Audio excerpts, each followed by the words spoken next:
Yooka-Laylee feels jaded. It feels adamantly defiant in its refusal to respect and utilize modern game design. More than even games like Mighty No. 9, Sonic Mania, or Mega Man 9 and 10, it feels stuck in the past, choosing first and foremost to shamelessly rip all of the superficial elements like fonts and naming conventions from its predecessors, borrowing mechanical conventions wholesale. Long-standing issues be damned. It's an old friend that wallows in the depths of a time bygone, begging you to jump in. It almost feels like it actually wants to bring the best parts of that era to you today, only to also bring along all of the baggage and expect you to laugh at the same jokes it told over a decade ago. You have to understand, I don't like to dwell in nostalgia when it comes to modern games. I'm fine with using nostalgia to your advantage to create a great experience, but truly great games don't need nostalgia. Sonic Mania was great in spite of the nostalgia. In fact, most agree that the nostalgia of Mania was the weakest element. If I want to play my favorite games from the past, I'll play my favorite games from the past. When we have the chance to use modern tech and design to our advantage beyond a surface level, I think it's a shame to do otherwise. If you're going to sell me Mega Man 1 through 6 for the 12th time, the least you could do is give me the option to remove the lag and sprite flicker. If you're going to remake Crash Bandicoot, the least you could do is get the hitboxes for platforming right. If you're going to make a Banjo clone, the least you could do is make a competent, modern camera. The least you could do is spice up the objectives on offer. The least you could do is come up with some slightly interesting world themes. There's a point where your efforts become too accurate to the original. For all of its faults, at least Mighty No. 9 had many new, passionate ideas it wanted to explore. At least modern Shantae is willing to alter established mechanics that have had issues in the past. At least Sonic Mania doubled down on focusing its level design on momentum and flow. At least the Crash trilogy got rid of Crash 1's horrendous save system. At least the Mega Man Legacy Collection adds challenges to put a spin on old design. Yooka-Laylee thinks that's blasphemy. It adheres to tradition no matter the cost, and it suffers for it. Part of the problem is that despite everything I've said already, Yooka-Laylee isn't about nostalgia for retro 3D platformers. That might work if done well enough, though it's still a fool's errand and an uphill battle. No, the bigger issue is that Yooka-Laylee is about pointing out that people have nostalgia for retro 3D platformers. It's not like going back to an old game you haven't played in years and reveling in the memories. It's one step further removed, like your friend telling you why they have nostalgia for the same game and those same memories. It too often goes too far with its throwbacks, regularly pointing out when it's doing so, just in case you're too dumb to notice. Yooka-Laylee is the comedian that tells you a joke and then proceeds to explain the joke. And again, it's usually a joke they've told before that might not have even been funny in the first place. Listen, nobody likes collecting junk just for the sake of collecting junk. Our fascination with the 3D platformer was never about the stuff we collected. It was always more about the thrill of seeing something, anything, to collect, and then trying to figure out how to reach it. We like exploring. We like being rewarded for our efforts. So why double down on collecting stuff, and then take the steam out of the platforming and most of the challenges needed when exploring? While only a small portion of it is what I would consider awful, I can't really say Yooka-Laylee's platforming was great. This game doesn't understand what people actually expect from a modern rare style platformer. It understands what nostalgia claims we expected, but nostalgia has a one-track mind. Nostalgia knows what we want, but not actually why we want it. If it understood why, Yooka-Laylee wouldn't have so many long, fixed issues present. And that's the biggest problem. If your game is going to be an unabashed love letter to something that came before, it had damn well better do things in a superior fashion to its predecessors. Otherwise, what in the hell is even the point? Some of you may be shocked to find this out, but I'm not a big fan of Super Mario Odyssey. I think it's a disgustingly overrated game, that's full to the brim with questionable design decisions that everyone just lets Nintendo get away with because Nintendo. You can reach the credits of that game by doing next to nothing but walking around and picking up junk moons, doing nothing but jogging to a place and talking to a character, or ground pounding a glowing spot, or whatever other time waster. It's bloated. I also think the gimmick of capturing things with Cappy and controlling them is overly reductive. It's more focused on having things to capture than making those things fun to use. Most of these transformations are used to either actively ruin otherwise interesting platforming challenges by allowing you to skip them, or are used for a single design idea that's hardly expanded upon and is repeated ad nauseum in each world. And I don't think there's a single one that expands Mario's mechanical depth. They're restrictive in nature, forcing the player to learn a new idea with extremely limited depth, usually with only one or two controls, and then the game throws that idea away minutes later. There are no transformations that add to Mario's existing platforming options, they limit and replace them instead. It feels shallow, isolated, and gimmicky. It actively sets out to waste your time by continually showing you that there's more to do, rather than there's more that's worth doing. It's telling that even the people who adore Odyssey regularly talk about either stopping at about 500 moons, just over half the total that can be gotten naturally, due to onset boredom, or talk about getting the other 380 moons as if it's a task their boss set out for them to complete at work. It's a chore, not entertainment. And that's before the lunatics within our ranks decide to try and grind up the coins to buy the remaining 119 required to max the counter out. I'd review the game myself, but Joseph Anderson did an amazing job of that, and said literally everything I could have possibly said, as well as saying it better than I could have said. But as disrespectful of the player's time as Odyssey can be, at very least it gets the core systems polished to perfection. Mario feels great, and although the platforming options like the Cappy throws and jumps, the new roll, etc., added to Mario's arsenal are now being recognized as rather shallow in hindsight, they feel fan-freaking-tastic to use regardless. Mario Odyssey's core movement never fights you, and as such it feels glorious just to run around in that game. If you removed all of the junk moons and got rid of 90% of the transformations, the game would have lived up to the hype. That's telling of a game that has great fundamentals when simply removing fluff makes it better. Yooka-Laylee doesn't have near as much fluff as Odyssey does. It's comparatively a much more concise, lean experience. But in its search for nostalgia, Yooka-Laylee betrays almost every good idea it looks to revisit, instead shining a light on all of the flaws these ideas had when they were originally implemented.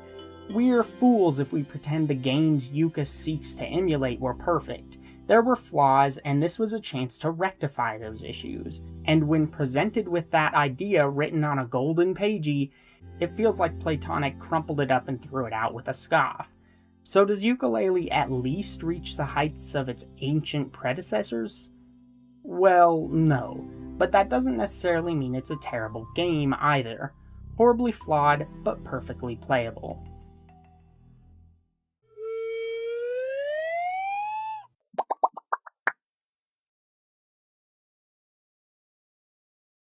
When you get down to it, the most important thing to a platformer is the control players have over the character, and Yooka-Laylee actually fares pretty decently in this regard, at least initially. Movement response is crisp, basic jumps feel good, and the double jump feels fine too. One of the first issues I noticed, however, appeared the second I jumped for the first time. For whatever reason, Yooka only seems to have a strong drop shadow when at the peak of his jump. He also has a more realistic shadow based on the position of light sources, so the drop shadow is clearly designed for platforming, not for visual realism. So wouldn't it stand to reason then that it should be clearly visible at all times? As you get closer to the ground, the drop shadow falls off until it's barely visible, which just seems strange since the end of your jumps is generally the most critical moment outside of the actual initiation of the jump itself. While this is a minor annoyance at worst, There were a few times when landing on smaller platforms with more complex textures where it led to a missed jump or two. Again, the rest of the very basic control is fine. The tail whip attack works, although the hitbox for it seems to start up too late and end too early, but that's again a very minor thing and potentially just in my own head. The real issues begin when you start gaining access to Yooka-Laylee's other abilities. Like, who thought the reptile roll ability's movement was a good idea? Why would anyone like it? It is literally ice physics the power-up. It feels awful in nearly all circumstances outside of just speeding up basic traversal with no obstacles in your way. You don't work with it, you work against it. Astonishingly enough, though, it's far from the worst. They honestly should have called this game Yooka-Laylee the Ice Physics Challenge. So first we've got ice physics on ice. Fairly straightforward. Then there's ice physics on ice slides when using the honey power-up. There's ice physics when sliding down slides, ice physics in the reptile roll, ice physics when you're the truck, ice physics when in a bubble underwater, ice physics in the Rextro minecart race. It seems like 75% of the challenges around design and abilities is about gimped controls. The things in this game that are difficult are rarely difficult because they're designed well. Instead, they're almost always difficult because your control options feel suboptimal. You're fighting the controls more than the challenge at hand. Seriously, if you haven't played this game in a while and you had a fun time before, go play it again for a few hours. Pay attention to how often things with slightly altered controls are challenging because you don't feel like you have the control nuance or response you feel you should. I think you'll be alarmed at how often this is the crux of the difficulty. All too often, you're not given proper feedback for your movements, which just doesn't feel fair. The worst of it, though, is the Flappy Flight ability, which is an unusable mess unless you're going in a straight line, which is surprisingly difficult to do. The controls feel drunk, and making any sort of turn usually leads to Yooka turning too far. Then you try to correct. Overcorrect instead, and the problem compounds on itself until you're waving back and forth without any understanding of where you're even headed. On top of that, the camera gets claustrophobically close for no reason, especially when you're ascending, meaning your field of view doesn't help you regain control by any means. Most of the other abilities don't control terribly, though this is usually because they either remove most of your controls, like the Buddy Slam, or they can't be used while moving, like the Sonar Explosion. The plant transformation is also worth noting for being painfully slow and stilted to control, but since it's luckily barely used at all, this isn't really a big deal. The Rextro minigames are sometimes just as awkward to control as everything else, including questionable jokes such as Up and Nova, which is a straight Flappy Bird clone. Funny. Actually, it's extra funny, because nothing was done to make it any more bearable than the terrible game it's making fun of. Hurdle Hijinks has a pretty big issue where, if you want to see what's coming up, you'll want to hang out near the bottom of the screen, but because some obstacle chains are so long, it's easy to be pushed off the bottom of the screen. You can still control Yooka when he's almost entirely off screen, but it's difficult to push back up because again, some of these obstacle chains are super long. This means hanging back usually ends up with you spending the later parts of the game with Yuka's whereabouts being a guesstimate at best. The same issues are less prominent but still exist in the Jobstacle course. Blag the Flag is boring, and as it winds down, you just spend it constantly getting ganked. Kartos Karting is, as already mentioned, filled with ice physics. So is Glaciators. Gauntlet Run is okay, but provides little challenge. And Bebop is mildly entertaining, I suppose, but it's rather cramped. One mistake can mean timing on the flamethrowers makes success significantly harder, and hitboxes feel imprecise. And yet none of this compares to the actual Kartos karting games. These technically don't control as poorly as Flappy Flight, but they're still an exercise in frustration. Hitboxes here are definitely a mess, and object placement feels far too unforgiving. You'd be surprised how precise you have to be to reach some of these gems. The cooldown after shooting a cannonball is insane. Same with the break and the boost. Cannonballs don't curve with the track, trying to bounce on enemies ends in failure more often than success, and the boss is... well, we'll get to that a bit later. Now, as I said earlier, not all of the abilities are bad in execution. So does that mean the rest are good?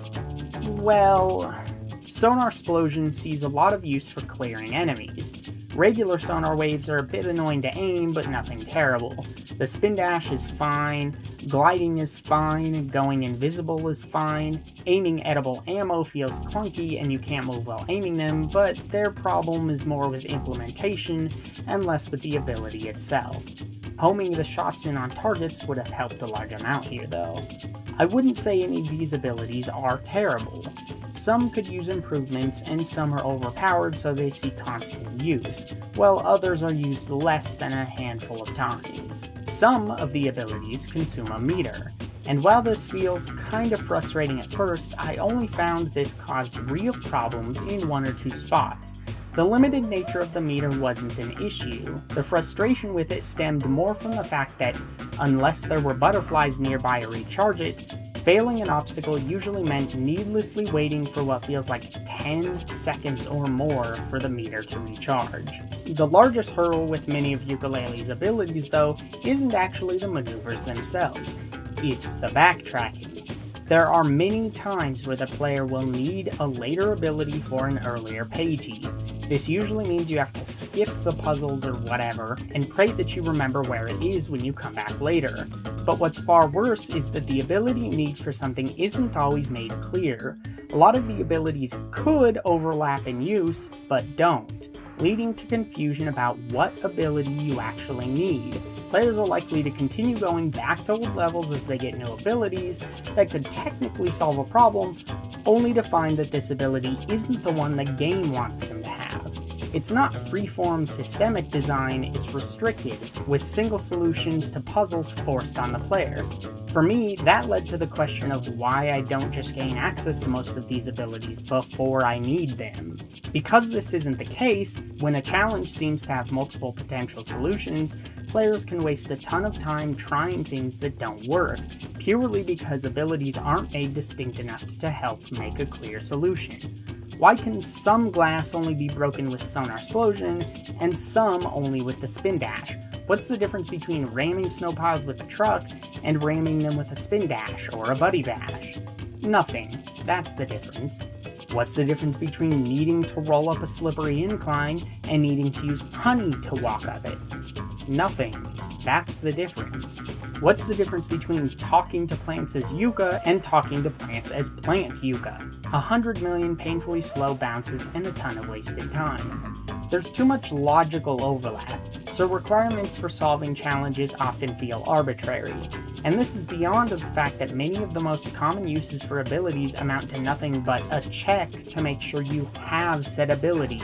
And the few times that they are used in interesting ways, you're also often likely to have an ability that trivializes the whole thing. Like in this area, where I can use things like the roll and shield, the cloak to avoid enemies, and lizard leap to avoid lasers, whatever I want. Or I can just, fly over it all, which is a power that I can access right at the start of this level.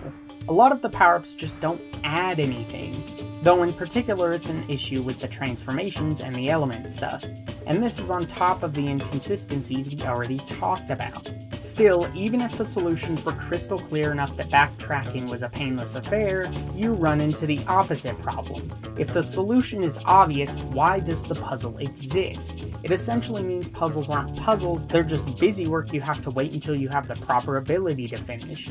This type of ability structure dictates how the design of everything else works, and continues to muddy everything up, bringing everything else down with it. Heck, it's even threatening to muddy up the structure of this review. I can't really say more about how the abilities affect things without also bringing up the general world and objective design in the conversation.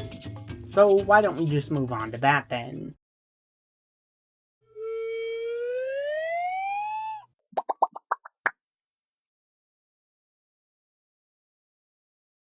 So obviously, as we just established, the abilities can often feel either underutilized, redundant in a confusing manner, or simple to the point of banality. This forces backtracking on the player, since you only get access to these abilities as you open each level. Playtonic attempts to solve this issue by cleverly covering it up with extra freedom. They try to make backtracking worthwhile by giving players the chance to double the size of each world, and you can do this at any time as long as you have the initial level unlocked and enough pages to unlock the rest. But this doesn't end up working to the game's benefit in the end. Not only does this mean you're essentially spending all of your time within only 6 levels if you include the hub world, but it also ironically is likely just going to lead to more frustrating backtracking for anyone who tries to break from the obvious path of unlocking each level, completing as much as possible, and then going back through later and expanding them one at a time to 100% them. As I played through, I tried to pay attention to how the game would handle it if the player tried to skip around and expand worlds as they saw fit. My conclusion is that it would only lead to more wasted time. Buying abilities requires quills. Quills usually only show up in places that require exploration based on abilities, so you need abilities to get more abilities essentially. This means you're all but forced to complete a lot of the objectives in each world anyway, just to get the quills required to do anything in the other levels, and parts of the levels you try to play out of order. This is made more restrictive with the page requirement needed for each level and expansion. Those two basically force the player to either flounder around hoping to scrounge up enough to play what they want the way they want, or to just go through level by level. These do not work like Mario 64's locked doors in the castle, which always lock away several levels at once to explore. It's more like if every single painting in Mario 64 had a star requirement to access, but the whole castle was open from the start. Yeah, you could run around, but in that case you couldn't really do anything until you go level by level. Objectives in Yooka-Laylee at least don't pretend to be more dynamic than they are, but that doesn't necessarily mean they're engaging. Some of them are, and I mean it's not like the raw exploration itself isn't fun, but many of them are either frustrating because of the iffy controls of a lot of the abilities, half-baked ideas that never get expanded on, ideas that are used in every game ever, or just don't offer much beyond a menial task. Some of the more frustrating moments come from the fact that Yooka commits one of the mortal sins of the platformer, having timed platforming that lazily relies on randomized platforms. This slide is one of the worst sections because of this reason. These gates love to change their patterns over time in relation to each other, and it's not uncommon for even regular platforms in other areas to become desynchronized just like this. Even health drops can be random, so during said slide, if I was too low on health, I'd have to force a death because I simply couldn't compete with that low of health. It spawns butterflies at the top, but only sometimes. It's never a full bar's worth, and it's almost always less than the amount that initially spawned. Helping tubs is one of the worst objectives as well, because it relies on a hidden mechanic where tapping the underwater bubble button instead of holding it blows bubbles. This mechanic is used nowhere else, and I'm 99% sure it never tells you about it anywhere. There's also a decent amount of one-chance design, like this casino slide here. Why force me to go back through this entire section if I miss the quills on the slide? The controls on the slide suck, and the camera in this particular one fights you and jitters around constantly. Try to fly back up, and the door closes. Decisions like this feel actively hostile toward the player. That being said though, I don't know why everyone hates the casino level. I don't think it's particularly good in comparison to the others, but that's basically because it's essentially the same exact thing as the others. Design-wise, there's really only one other thing that I want to touch on, which is of course the bosses. Most of them suffer from the same problems as the rest of the game.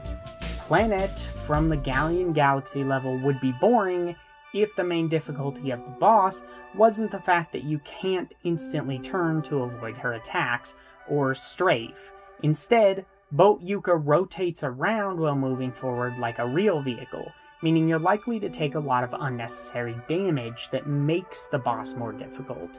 Same thing with the boss of Glirglaze Glacier, who's again only really difficult because you can't strafe, so hitting it or the torches with the fire requires spamming left and right while trying not to inch too close to the boss. It's ridiculously amateur design if you really think about it, which sucks because I kind of like the concept. One of the least fun bosses is the boss of the casino, who requires using Cardos. As per usual, the difficulty comes from the controls, with the boss's attacks not gelling well with Cardos reaction times and recharge times for abilities. But the worst part is the poor conveyance dealing with the boss's second to last phase. This section sees the boss zooming back and forth under you, but you won't likely know that until after you take at least a hit or two. Why? Because his windup is exactly the same as a previous attack where he zooms at you but then brakes hard and backs off. Instead, though this attack looks identical, he'll suddenly start following through before turning around and doing it again. This is so easy to fix too, which is why it can be so anger-inducing. Simply make his preparation animation a bit more extreme, make him bend down further, have his wheels throw a lot of sparks as they spin, and maybe use a revving up sound effect. Problem solved! Because of this kind of stuff, this boss annoyed me quite a bit, I must say. However, this game easily has the worst final boss I have ever faced. One of the worst bosses I've ever faced in general, even counting messes like the Bed of Chaos from Dark Souls 1, or the time waster that's Yzmat from the original release of Final Fantasy XII, or even Silver from Sonic 06. Oh, the capital B fight works better than the Bed of Chaos, or Silver, and it wastes less of your time than Yzmat, but it is infinitely more frustrating for me. Capital B has, depending on who you ask, between 3 and 8 phases. The first one is simple. He'll throw a bomb at you, which explodes to deal damage, then creates a swarm of bees that try to encircle you before attacking. Avoiding the bomb is easy, and killing the bees is easy to figure out. Use the sonar explosion. Then you run up to capital B and tail whip him before buddy bashing him. Repeat until he switches to the next phase. In this, he summons infinite minions to follow you, which it's impossible to keep an eye on and pointless to kill. So you need to destroy the boxes to find the 2 ice element plants. Then it's your job to avoid his grenades, which are much more difficult to avoid when you need to get so close to shoot him, and when you're constantly being chased by fodder enemies. But the worst part is that this also means you can't really stop to aim and shoot, as is intended with this ability. So instead, you have to jump and fire at him while moving. The combination of all of these factors makes it really difficult to get the proper rhythm down and aim properly. So until you master this section, you're either likely to take tons of damage, or it's going to take you forever each time you do it, since you have to hit him like 10 times before the fight moves forward. And again, this is a section where the control is the biggest difficulty, because aiming at a potentially moving target while you're running and jumping is a pain. Next comes a platform with acid surrounding it. Capital B will jump into the air and then crash down, causing a shockwave. Avoid and then punish. Once this section is over, he'll break some of the platform to reveal more acid. Now he'll send bees after you as he did previously, before each leaping crash. So now you have to avoid the leaping crashes, and then quickly dispel the bees before you punish. Repeat until he breaks more of the platform. Now he'll throw 3 grenades at you that also send out shockwaves, meaning you have to avoid a ton of shockwaves at once. Avoid and then punish yet again. More broken platforms, then he'll combine the last 2 sections, and this time the bees seem to have a shorter fuse when it comes to encircling you. If you can avoid all of this, he'll then start shooting homing missiles at you instead. The goal now is to get the missiles to hit capital B. First part is 1 missile, then he'll shoot 2, then he'll shoot 3. And during the last 2 sections, he'll start flying around the outside of the arena, requiring that you use the Flappy Flight ability. The biggest challenge here is trying to maintain enough energy in your meter to defeat him. Avoiding the missiles while the meter charges back up can be rather difficult, but the missiles can be so slow that it's not the easiest thing to convince him to run into them either. What makes this boss so infuriating? Well, beating him took me about an hour and a half, because several of these sections, like the one where you need to shoot him with ice, are difficult to complete without taking bits of damage here and there. And there are no checkpoints during this battle. At all. This means you have to do the entire thing in one go, and every single attempt forces you to watch every single cutscene between the phases, wasting so much time. I 100% completed everything else before I tried this boss, and even with max health and max meter, it took me an enormous amount of tries. Now, I didn't talk about tonics yet, which are sort of extra little passive perks you can unlock throughout the game, and then pick from. Some of them give you more life. Some extend the use of your meter with certain abilities. Some do nothing but give you pants. I didn't talk about tonics yet, partially because they're mostly inconsequential, partially because I couldn't find a place to fit them in when talking about the other abilities, and partially because this boss is the only time where they're actually used in an interesting way. Shame that the interesting way it's used is to make the boss slightly less painful. Your best option is to go with the more powerful Buddy Bash tonic, because this halves the amount of times you have to bash capital B. This obviously then halves the amount of time you have to spend in most phases, and halves the chances of getting hit. I thought about leaving to switch to this ability, but in the end I didn't because the game didn't give me any reason to believe it would actually benefit me. So I'm warning you now, don't fight this boss without the Super Buddy Bash tonic.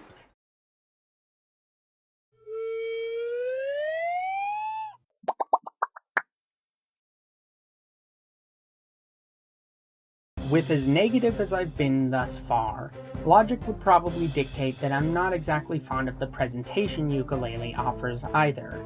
If I'm honest though, despite having some major issues, it arguably has some of the highest points of the game hidden within. To begin, I did have a few minor issues. At one point, the tonic selection screen refused to show up for some reason, despite the fact that I could still click around in it. A short while later, I clipped into a wall that didn't have its collision set up properly. At another point, my camera randomly locked on the vertical axis in a way that prevented me from looking downwards. But these issues are far from the norm, and usually Yooka was relatively glitch-free and played well. I didn't have performance problems, loading times were fast enough, and the game had no real issues with pop-in or graphical oddities that could distract from the experience. In fact, graphically I think this game looks pretty great overall.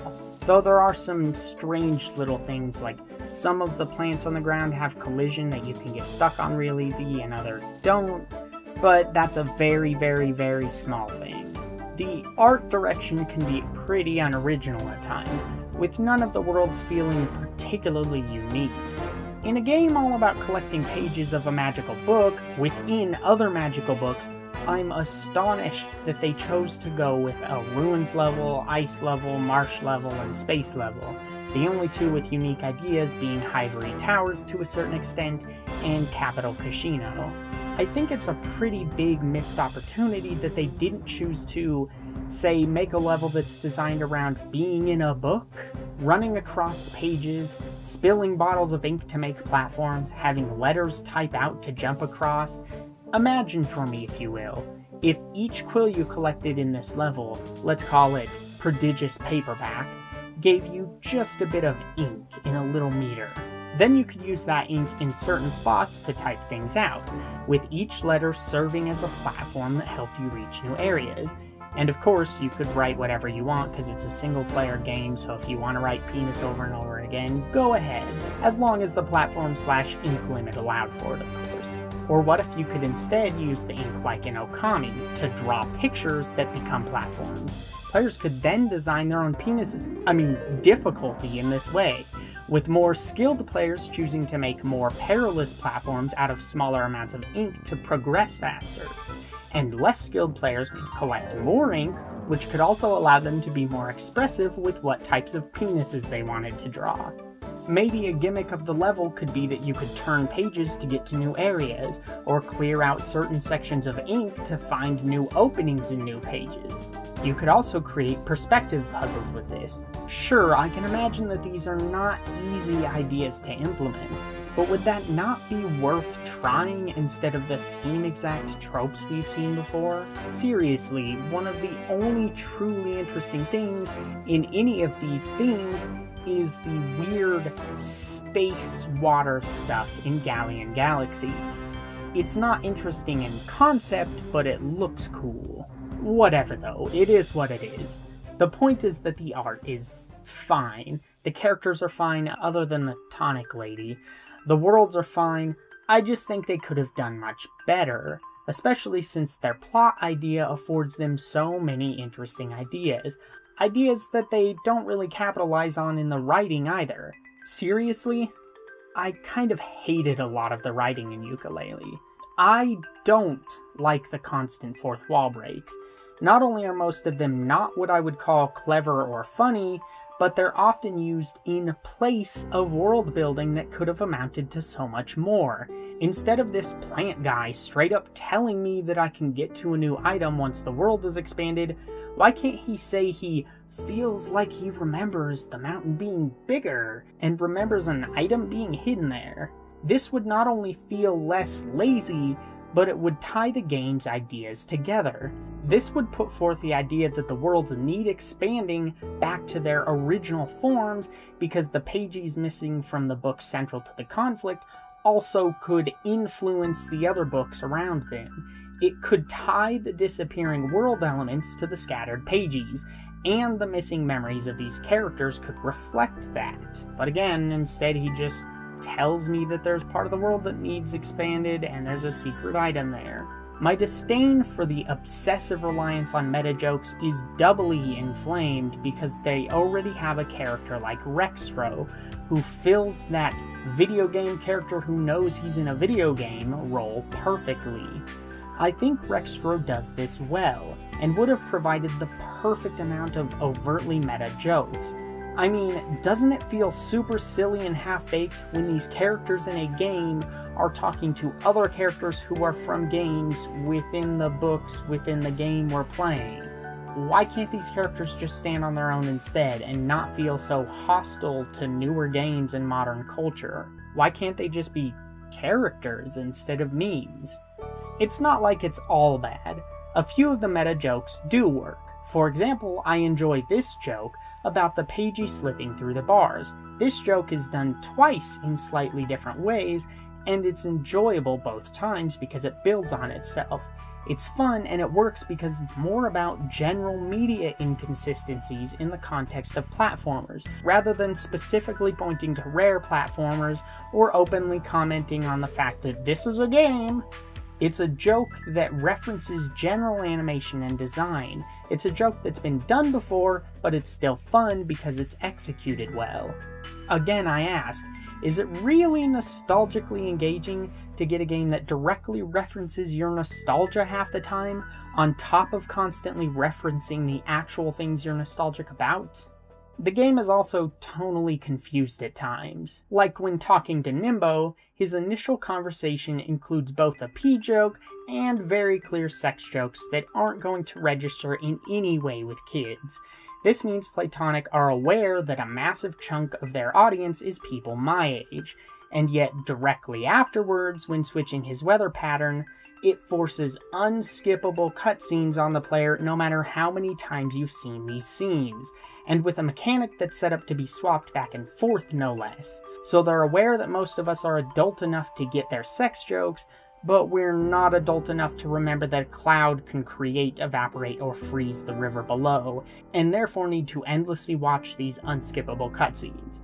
The only logical reason for this is if they're catering towards kids just in case, who might not understand or remember what Nimbo does if they come back later. But that's a really, really weak excuse if that's the case. It wouldn't even be good design in that context. One more thing that I thought was worth noting is that the game on rare occasions asks a bit too much of the player's imagination. Like in this section of Glitter Glaze Glacier. where the game informs me that it's too cold to continue and doing so will damage me. So despite no visual effects that I can see, I'm supposed to believe this little section is so drastically colder than the rest of the level, and lighting sconces is the only pathway so that I can melt the ice, causing the problem? Fine. Let's assume alpha effects like a cold-looking fog would stress the game too much and drop frames on consoles. Could you not have instead just put a blue filter over the screen when you enter this area? Could you not have changed the idle animation to be an intense shiver or something? Was there literally nothing that you could have done to make the difference more apparent? This is poor and confusing conveyance that should be really easy to fix. Moving on to the last topic, sound design is just fine.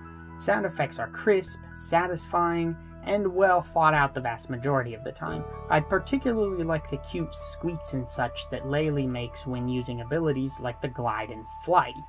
I don't really enjoy most of the choppy voice acting sound effects, but I don't think any of it was horribly grating, and I understand it was there for the sake of the banjo-esque aesthetic. So I'm not about to say that's a problem. What definitely isn't a problem either, and is undoubtedly the best thing to come out of Yooka-Laylee, you guessed it, is the music. At first I wasn't entirely sure that I would enjoy the music beyond just a basic, yeah, it's fine. But while it's no Mass Effect 1, it's no Final Fantasy 8, it's no Kingdom Hearts 2, it's no Spyro 1, the soundtrack here is still fantastic. I don't think there's a problem with the music at all, and it's more so that I didn't have a particularly magical experience to glue the music to. The main theme that everyone uses in their videos is fantastic.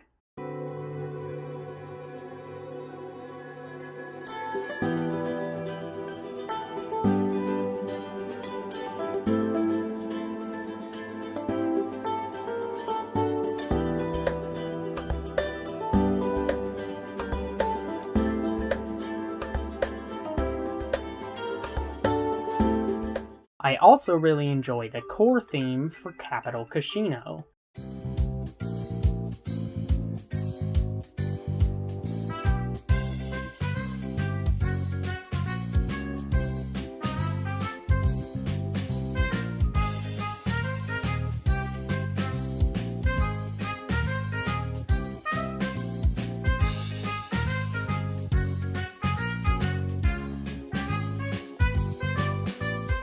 And for Glitter Glaze Glacier,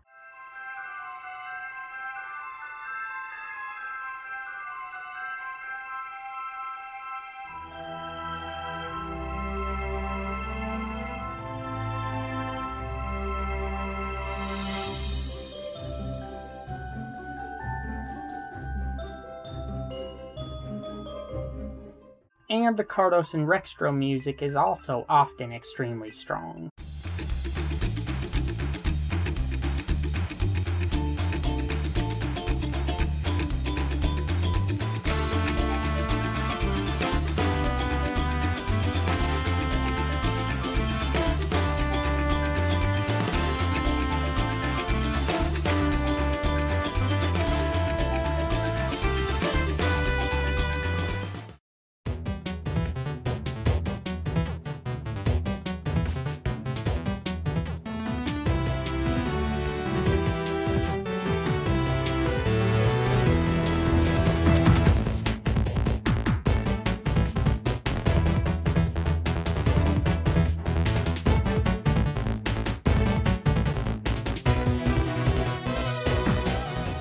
The entire music team did an amazing job here, and should be commended for creating what's easily the best part of Yooka-Laylee.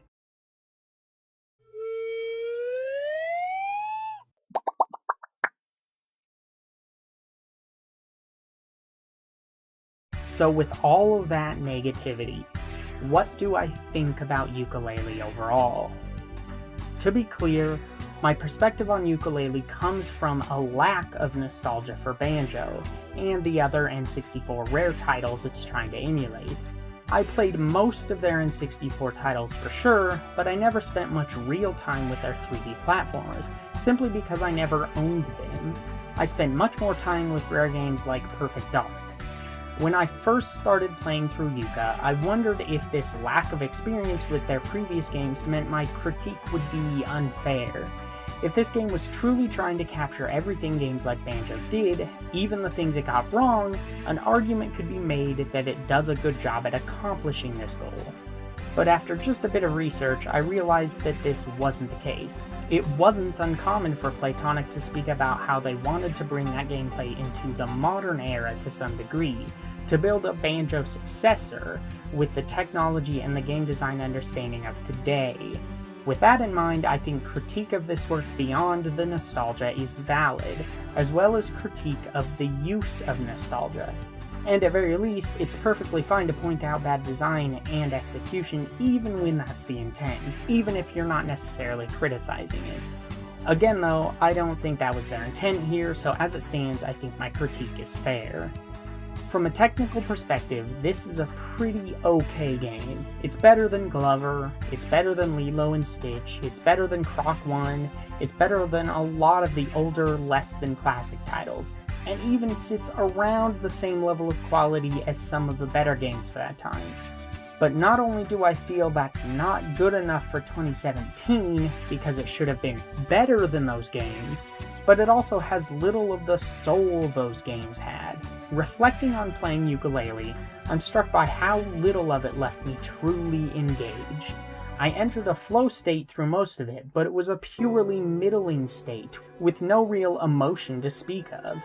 It was neither painful, arduous work, well, most of the time, nor was it an awe-inspiring experience that left me with countless memories of great moments. Next time I play Yooka-Laylee, and I will gladly play it again eventually just to pass the time, I can at least feel comfortable knowing that I'll likely remember little more about it than the final boss sucks. It'll be like experiencing the game again for the first time. Great for me, but that doesn't speak well to the impact of said experience.